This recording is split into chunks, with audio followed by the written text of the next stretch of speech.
as far as the S&P. So we had this zone drawn out, went right below it, came right back up, ultimately holding. Why does that say over? Oh, we were overbought. So we're just cooling off. I hate to sound like a broken record. I hope tomorrow's just a green day for the markets. Amen. Yeah, I mean the bear flag played out, which we talked about, and depending on for everyone that's new, it's bear flag or reversal. Like everyone just likes to sit in their own echo chamber and just listen to what they want to hear, but they will look the same. So whoever was bullish called that a higher low, whoever was bearish called that a bear flag, and the bears got that one because it just melted right back down. So we will.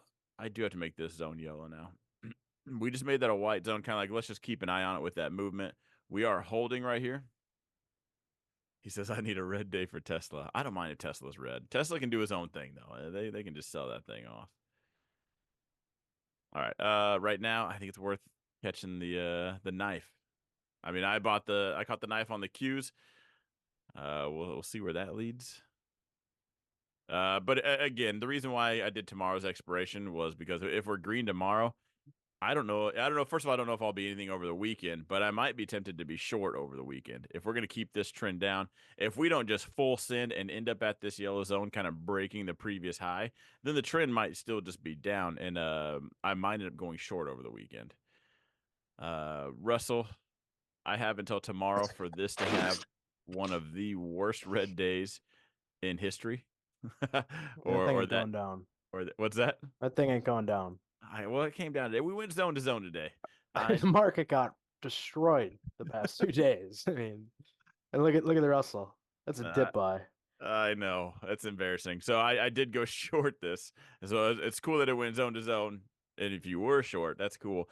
Mine just got absolutely obliterated. Just the timing was off on this one.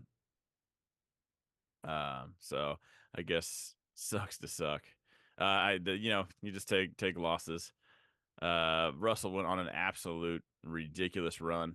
There's a lot of people now, and I'm trying to get together, not get together, but I'm trying to figure out what the other YouTubers are saying so I can break it down for everyone else. Because I'm getting a couple people asking me about what am I playing, what are my Trump plays, Donald Trump, and there are people with specific tickers they want to trade just because of Donald Trump. Tesla's one of them. Ford and GM is one of them. So there's just a lot of weird ones I'm hearing. So I do want to break some of those down. The Russell, the reason why I brought that up is because the Russell is also one of them. I don't know if that's a really good Donald Trump play. And again, I told you guys this before. If you actually look at the data, it doesn't actually matter who's in office. Red, blue, purple, it could be an alien.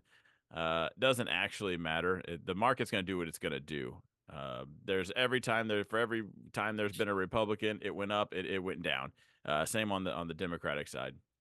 So outside of an actual assassination, that's just going to be a bunch of noise to move the market. So just remember, try not to get too caught up in it.